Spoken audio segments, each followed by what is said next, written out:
வணக்கம். இன்றைக்கி நம்ம சாய் விருந்து சேனலில் குழந்தைங்கள்லேருந்து பெரியவங்க வரைக்கும் விரும்பி சாப்பிட்ற மாதிரி ராகி பொட்டுக்கடலையை வச்சு ஒரு டேஸ்டியான ஓலை பக்கோடா, ஓலை முறுக்கு, ரிப்பன் பக்கோடா, சீவல் இப்படி நிறைய பெயர்கள் உண்டு. இதுக்கு எப்படி செய்யலான்னு பார்க்கலாம் வாங்க. இதை பண்ணுறதுக்கு 1/4 கப் பொட்டுக்கடலை எடுத்து நல்லா நைஸாக பவுட்ரு பண்ணி எடுத்துக்கலாம். 1/4 கப் பவுட்ரு பண்ணோன்னா 1/2 கப் அளவுக்கு கிடைக்கும்.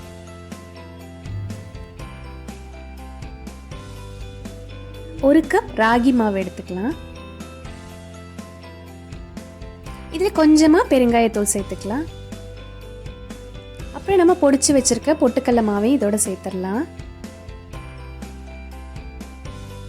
இதில் நான் 1 டேபிள் ஸ்பூன் அளவுக்கு வெண்ணெய் சேர்த்துக்கிறேன். 1 டீஸ்பூன் உப்பு, 1 டீஸ்பூன் சீரகம். நீங்கள் ஓமம் பிடிச்சா ஓமம் போட்டுக்கலாம், எள்ளு கூட சேர்த்துக்கலாம். நான் குழந்தைக்கு கொடுக்கறதுனால செரிமானத்துக்கு சீரகம் சேர்த்துக்கிறேன். கொஞ்சம் கொஞ்சமாக தண்ணி ஊற்றி பிசைஞ்சு எடுத்துக்கலாம் மாவை. கொஞ்சம் கொஞ்சமாக தண்ணி ஊற்றி பிசைங்க, இல்லைன்னா ரொம்ப தண்ணி போயிடும். மாவை ரொம்ப கெட்டியாகவும் பிசைஞ்சிட வேண்டாம், ரொம்பவும் தண்ணியாக பிசைஞ்சிட வேண்டாம். ராகி புழியறதுக்கு ஈஸியாக வரணும் அப்படின்னா கொஞ்சம் இலக்கமாக பிசைஞ்சு எடுத்துக்கலாம். நல்லா இப்படி கொஞ்சம் இலக்கமாக பிசைஞ்சிக்கலாம். நம்ம பக்கோடா செய்ய ஆரம்பிச்சிடலாம். கொஞ்சமாக மாவு எடுத்து அந்த முறுக்கு குழல்ல வச்சிடலாம்.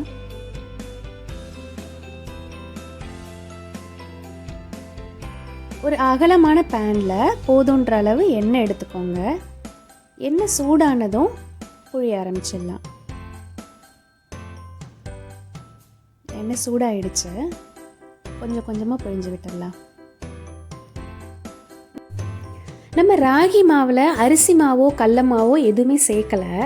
கொஞ்சம் வெண்ணெயும் கூட சேர்த்துருக்கிறதுனால இது நீளமாக புழிய வராது. ஆனால் ஓலை பக்கோடா சைஸுக்கு சின்ன சின்னதாக புழிய வரும்.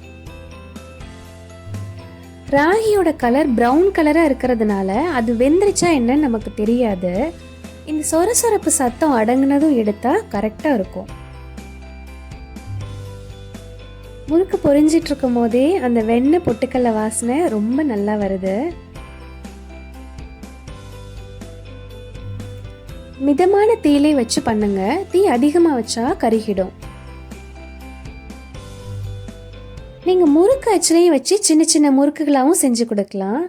நான் இந்த மாதிரி செஞ்சால் குழந்தைங்களுக்கு கொஞ்சம் ஈஸியாக இருக்கும் சாப்பிட்றதுக்குன்னு நான் ஓலை பக்கோடா அச்சில் வச்சு புழிஞ்சிருக்கேன். இப்போ இந்த சொரசொரப்பு அடங்கிடுச்சு, நம்ம எடுத்துடலாம்.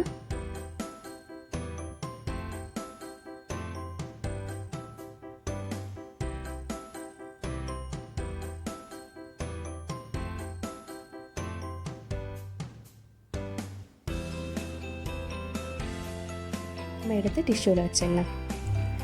அவ்வளோதான், சுவையான ஆரோக்கியமான ராகி ஓலை பக்கோடா ரெடி ஆயிடுச்சு. அதிக அளவு அயனும் புரோட்டீனும் நிறைஞ்ச ஸ்நாக்ஸ் இது.